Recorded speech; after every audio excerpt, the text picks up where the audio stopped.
बलि का बांधा जाना। श्री सुखदेव जी कहते हैं, परीक्षित, भगवान का चरण कमल और सत्यलोक में पहुंच गया।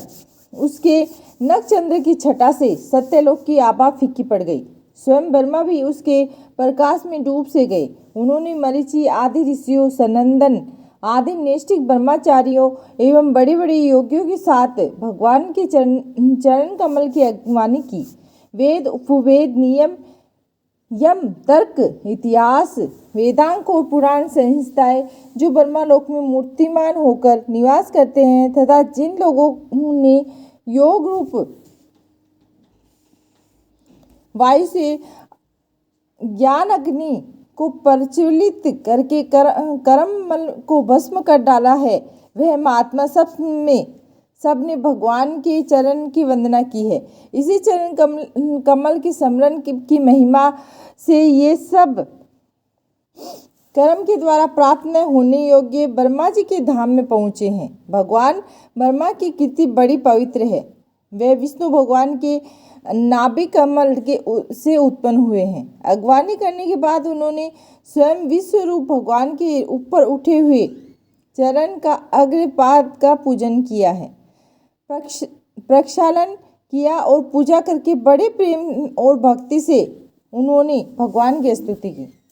परीक्षित, ब्रह्मा के कमंडलू का वही जल विश्व रूप भगवान के पांव पकाने से पवित्र होने के कारण उन गंगा जी के रूप में परिणत हो गया, जो आकाश मार्ग से पृथ्वी पर गिरकर तीनों लोकों को पवित्र करती है।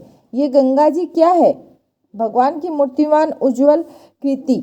जब भगवान ने अपने स्वरूप को कुछ छोटा कर लिया और अपनी विभूतियों को कुछ समेट लिया, तब ब्रह्मा आदि लोकपालों ने अपने अनुचरों के साथ बड़े आदर भाव से अपने स्वामी भगवान को अनेकों प्रकार की भेंटें समर्पित की।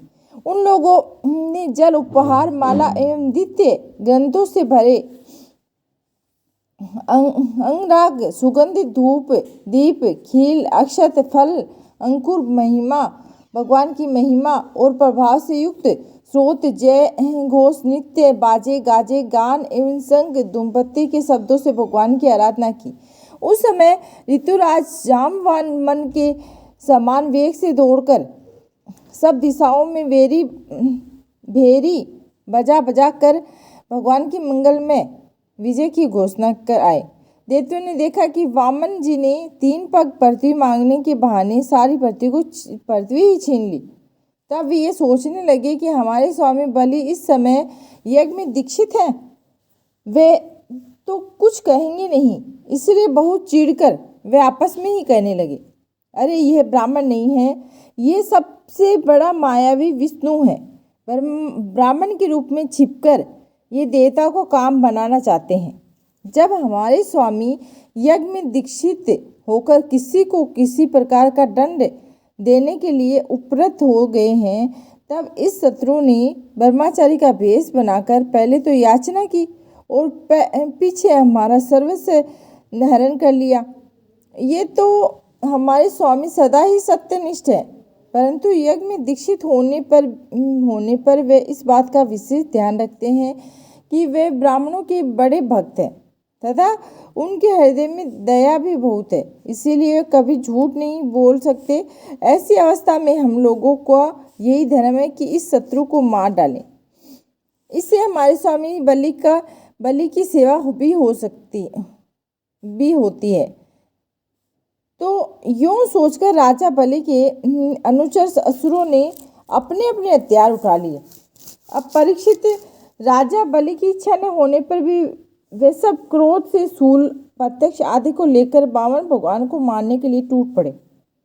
परीक्षित, जब विष्णु भगवान का पार्षदों ने देखा कि दैत्यों के सेनापति आक्रमण करने के लिए दौड़ आ रहे हैं, तब उन्होंने हंसकर अपने अपने शस्त्र उठा लिए और उन्हें रोक दिया। नंद, सुनंदन, जय, विजय, प्रबल, बल, कुमुद, कुमुदाक्ष, विश्वसेन, गरुड़, जयंत, श्रुतदेव, पुष्पदंत, सात्वत, ये सभी भगवान के पार्षद 10-10 हजार हाथियों का बल रखते हैं। वे असुरों की सेना का संहार करने लगे। जब राजा बलि ने देखा कि भगवान के पार्षद मेरे सैनिकों को मार रहे हैं और वे भी क्रोध में भरकर उनसे लड़ने के लिए तैयार हो रहे हैं, तो उन्होंने शुक्राचार्य के श्राप का सम्मान करके उन्हें युद्ध करने के से रोक दिया। उन्होंने विपरचिति, राहु, नेमि आदि देवताओं को संबोधित करके कहा, भाइयों मेरी बात सुनो, लड़ो मत, वापस लौट आओ। ये समय अब हमारे कार्य के अनुकूल नहीं है। देते जो काल समस्त प्राणियों को सुख और दुख देने का सामर्थ्य रखता है, उससे यदि कोई पुरुष चाहे कि मैं अपने प्रयत्नों से दबा दूं, तो ये उसकी शक्ति से बाहर ही है। जो पहले हमारी उन्नति और देवताओं की अवनति के कारण हुए थे, वही काल भगवान अब उनकी उन्नति और हमारी अवनति के कारण हो रहे हैं। बल मंत्री और बुद्धि दुर्ग मंत्र, औषधि और समाधि उपाय, इनसे किसी भी साधन के द्वारा अथवा सबके द्वारा मनुष्य काल पर विजय नहीं प्राप्त कर सकता।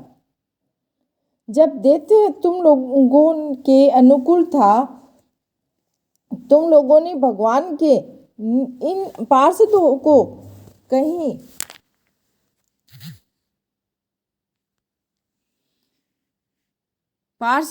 कई बार जीत लिया था। तब देखो आज वे ही युद्ध में हम पर विजय प्राप्त करके सिंहनाद कर रहे हैं। यदि देव हमारे अनुकूल हो जाएगा तो हम भी इन्हें जीत लेंगे।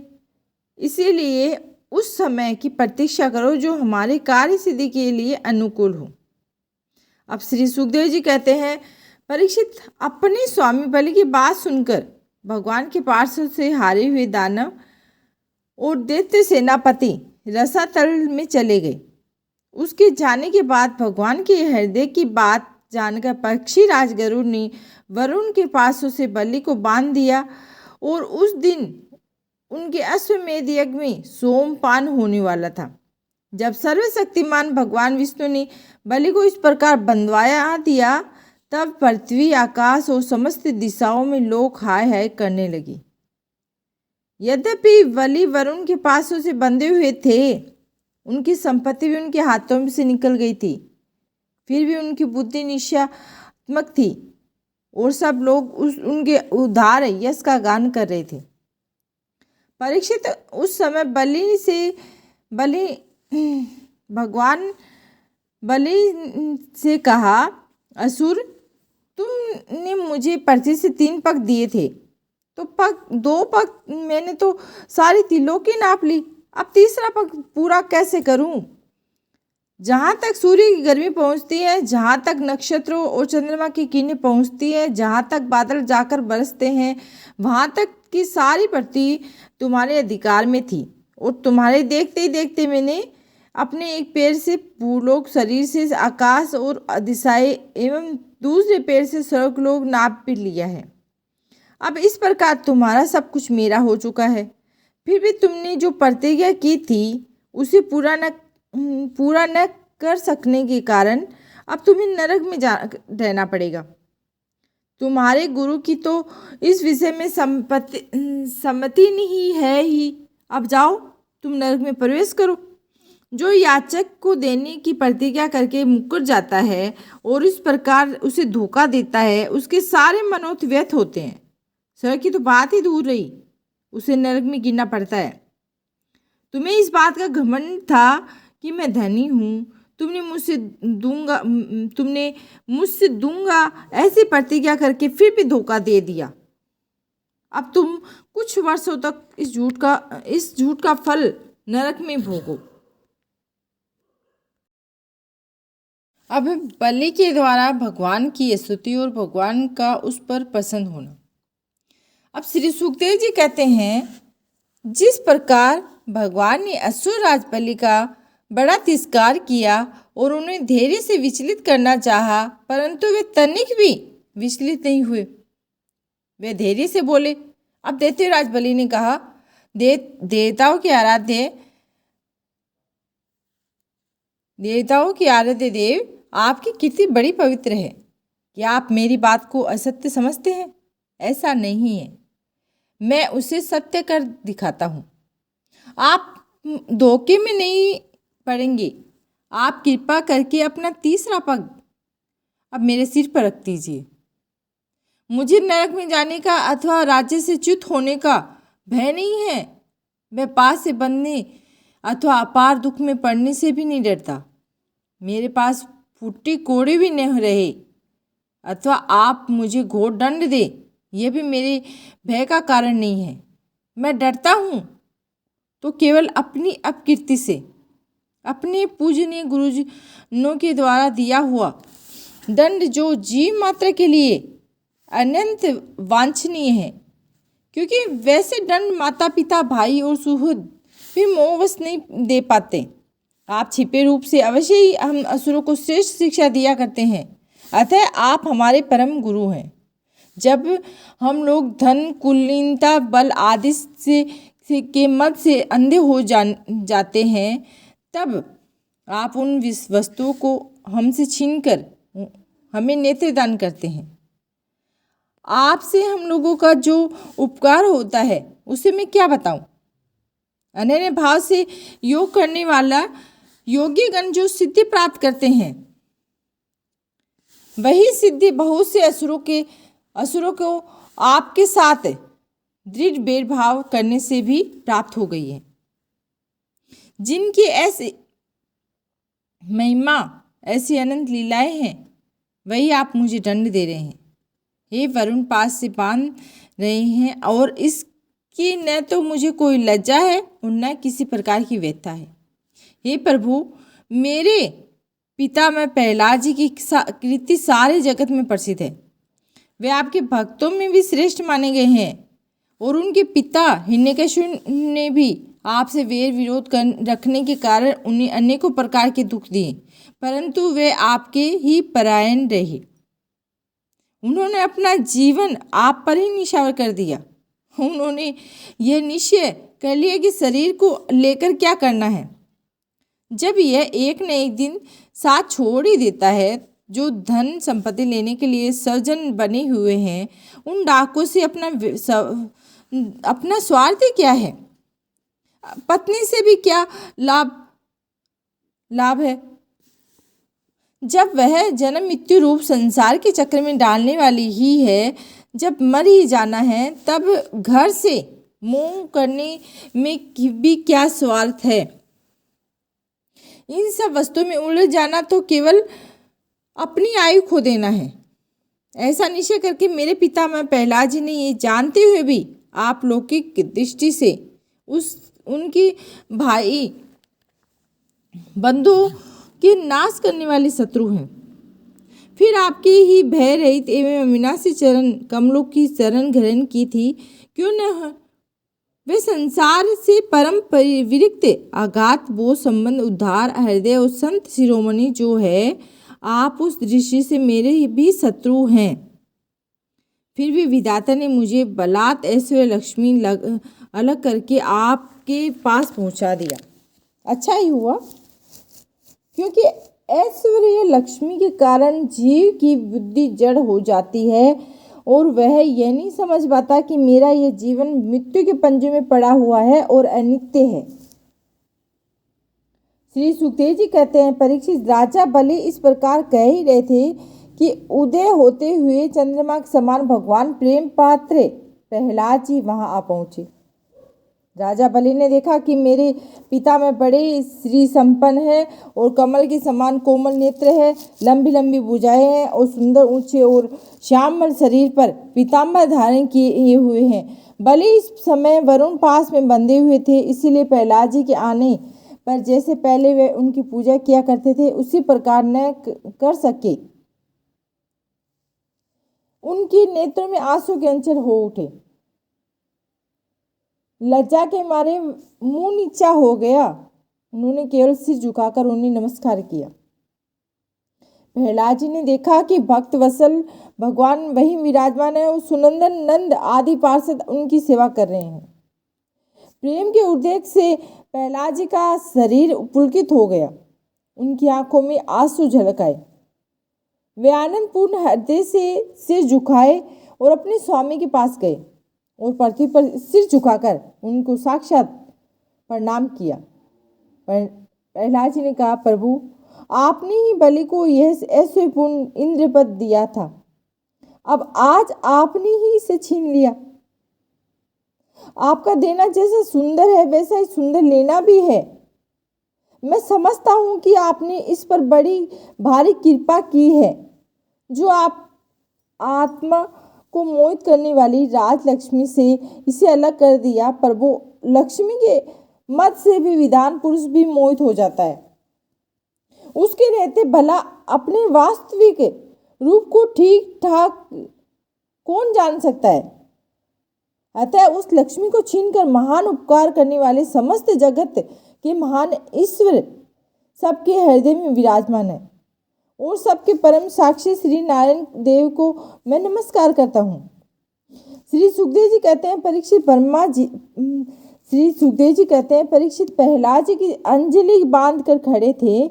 उनके सामने ही भगवान ब्रह्मा जी वामन भगवान से कुछ कहना चाहा, परंतु इनमें ही राजा बलि की परम साध्वी पत्नी विंध्यावली ने अपने पति को बंदा देखकर भयभीत हो भगवान के चरणों में प्रणाम किया और हाथ जोड़ मुंह नीचा करके भगवान से बोली।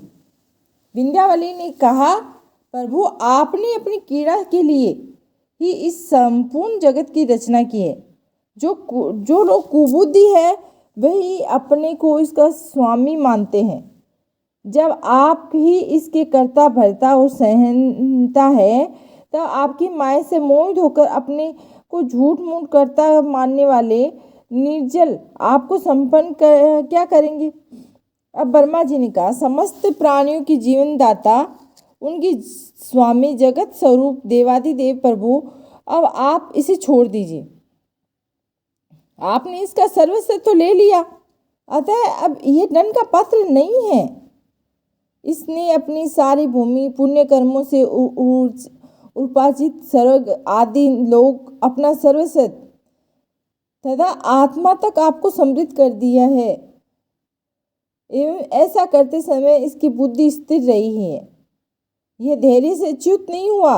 हे प्रभु, जो मनुष्य सच्चे हृदय से कृपणता छोड़कर आपके चरणों में जल का अर्घ्य देता है और केवल दुर्वा दल से ही भी आपकी सच्ची पूजा करता है, उसे भी उत्तम गति ही प्राप्ति होती है। फिर बलि ने तो बड़ी प्रसन्नता से धैर्य और स्थिरतापूर्वक आपको त्रिलोकी का दान कर दिया है, तब यह दुख का भागी कैसे हो सकता है। अब श्री भगवान ने कहा, ब्रह्मा जी, मैं जिस प्रकार कृपा करता हूँ उसका धन छीन लिया करता हूँ, क्योंकि जब मनुष्य धन की मत से मतवाला हो जाता है तब मेरा और लोगों का तिरस्कार करना लगता है।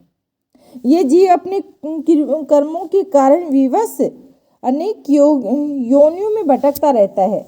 जब कभी मेरी बड़ी कृपा से मनुष्य का शरीर प्राप्त करता है, मनुष्य योनि में जन्म लेकर यदि कुलीनता कर्म अवस्था रूप विद्या ऐश्वर्य और धन आदि के कारण घमंड न हो जाए तो समझना चाहिए कि मेरी बड़ी ही कृपा है। कुलीनता आदि बहुत से ऐसे कारण हैं जो अभिमान और जड़ता आदि उत्पन्न करके मनुष्य को कल्याण की समस्त साधनों को वंचित कर देते हैं, परंतु जो मेरे शरणागत होते हैं वे इनसे मोहित नहीं होते हैं। यह बलिदान और दैत्य दोनों ही वंशों में अग्रण्य और उनकी कीर्ति बढ़ाने वाला है। इसने उस माया पर विजय प्राप्त कर ली जिसे जीतना अनंत कठिन है। तुम देख लो, तुम ही देख ही रहे हो, इतना दुख भोगने पर भी ये मोहित नहीं हुआ। इसका धन छीन लिया, राजपद से अलग कर दिया, तरह तरह की अपेक्ष किए, शत्रु से बांध लिया, भाई बंधु छोड़कर चले गए, इतनी यातनाएं भोगनी पड़ी।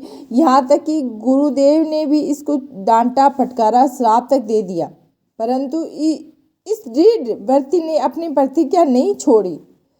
मैंने इस छल भरी की बातें की, मन में छल रखकर धर्म का उपदेश किया, परंतु इस सत्यवादी ने अपना धर्म न छोड़ा। अतः मैंने इसे वह स्थान दिया है जो बड़े बड़े देवताओं को भी बड़ी कठिनाई से प्राप्त होता है। सावर्णी मनंतर में ये मेरा परम भक्त इंद्र होगा, और तब तक यह विश्वकर्मा के बनाए हुए सूतलोक में रहे। वहाँ रहने वाले लोग मेरी कृपा दृष्टि का अनुभव करते हैं, इसीलिए उन्हें शारीरिक अथवा मानसिक रोग अथवा थकावट, इन तंद्रा, भारी या भीतरी शत्रु की पराजय और किसी प्रकार के विघ्नों का सामना नहीं करना पड़ता। बलि को संबोधित कर, महाराज इंद्रसेन, तुम्हारा कल्याण हो। अब तुम अपने भाई बंधुओं के साथ उस सूतलोक में जाओ, और जिसे स्वर्ग में देवता भी चाहते रहते हैं। बड़े बड़े लोकपाल भी अब तुम्हें पराजित नहीं कर सकेंगे। दूसरों की तो बात ही क्या है। जो दैत्य तुम्हारी आज्ञा का उल्लंघन करेंगे, मेरा चक्र उनके टुकड़े टुकड़े कर देगा।